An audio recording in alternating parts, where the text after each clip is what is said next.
Greetings, everybody. Have you ever heard how some Black parents prepare their children for the world to deal with the oppressive nature and systems of the world? Sometimes we hear arguments that, when they go low, you go high. You hear parents telling their children, oh, if you're being stopped, put your two hands outside. Or, say yes, sir, and no, sir. And actually, these Black people are thinking that they're actually doing something good. And none of these things that they give, none of these methods that they give to their children in preparation for demons ever work. Because as soon as they start saying, sir, right away, those monsters, the demons inside these kind of individuals will just lurch out, attack. Because when they see that kind of humility, they take it for weakness. It's the same way in your workplace. If you are working with devils and they are harassing you and they see any kind of sweetness in you, oh my goodness, they're going to rush out like vampires and they're going to attack you and they're going to drain your blood.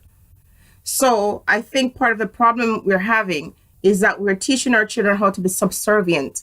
If I personally is going to be attacked and destroyed by a devil or a demon, what is the point in me being humble? Who am I saying yes, sir, and no, sir, yes, ma'am, and no, ma'am, when I'm still going to die? So I'm saying, if you're in the workplace and you're experiencing harassment, there are processes, there are steps to take to ensure that that stops. But sometimes even with that, if you work in an environment where all of them are demons and all of them are devils and they all, feed on each other's enemy, those protocols, those steps that are there are only there for show. They don't mean anything. And so if I'm going to die, let me die gracefully. Claude McKay said, if we must die, let us nobly die so that our blood may not be shed in vain. So those monsters, even though they defy us, die. But don't die like dogs. That's what they want. They want you to cower. First of all, they are cowards.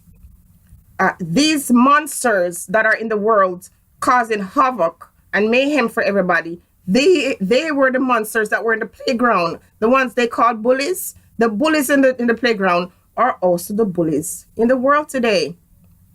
And they managed to convince us that when they come to us with their BS, that we're supposed to cower in silence and we're supposed to say, yes, sir, F you. Who the hell are you? If I'm going to die, I'm going to die. I'm going to go down with my tongue like a sword.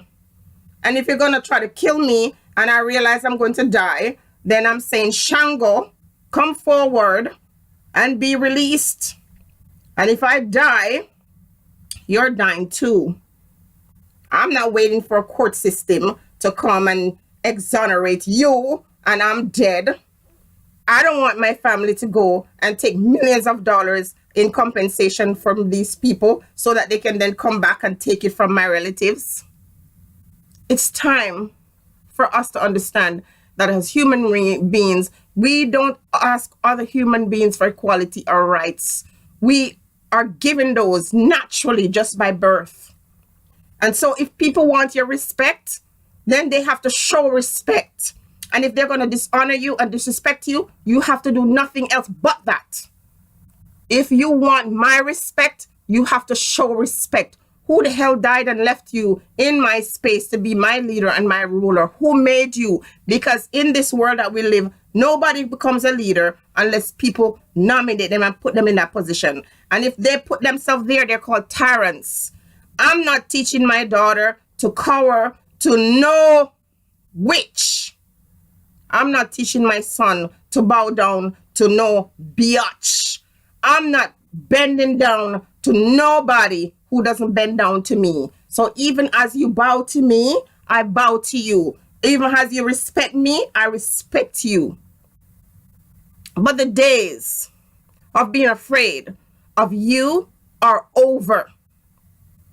The days of bowing down to you are over. The days of kissing you when you're kicking me are over. The days of thinking that you can change are over. The days of thinking that all the things that you do that are destructive are over. Because if you have the energy to be destructive, so do I. I will meet you where you're at. Get high when they get low. No, I'm getting low when you get low. And if you want me to get high with me. And I'm not talking about drugs. I'm done bowing down to dirty, filthy monsters. You destroy monsters, you get rid of monsters. And a lot of these monsters are cowards. They are bullies. If you stand up to them, they run. Most of these persons who think that they're so big and bad, if they don't have a gun, if they don't have bombs, if they don't have these things, they can't do nothing. They're cowards. They walk in gangs. They're gang leaders and gang bangers. They're individuals who come. They can't stand up by themselves. Whenever they want to go and do evil in the world, they have to call a bunch of persons to come with them. They're weak. But we give them strength. They're broken, but we present them as if they're whole. They're devils, and we present them like saints. And the sooner we know, the sooner we confront them, from the little one to the older one, the further, the quicker we stand up to them. If you're on the workplace, if you're on your job, and a little witch comes to you and tries to disrespect you, the only thing you can do, you can't love that person, you can't hug that person, you can't be compassionate, you can't be kind to that person. You have to meet them where they're at. Give them a taste of their own medicine. You can't drive out a demon out of a demon. And if I'm going to die, let me die gracefully. Be blessed.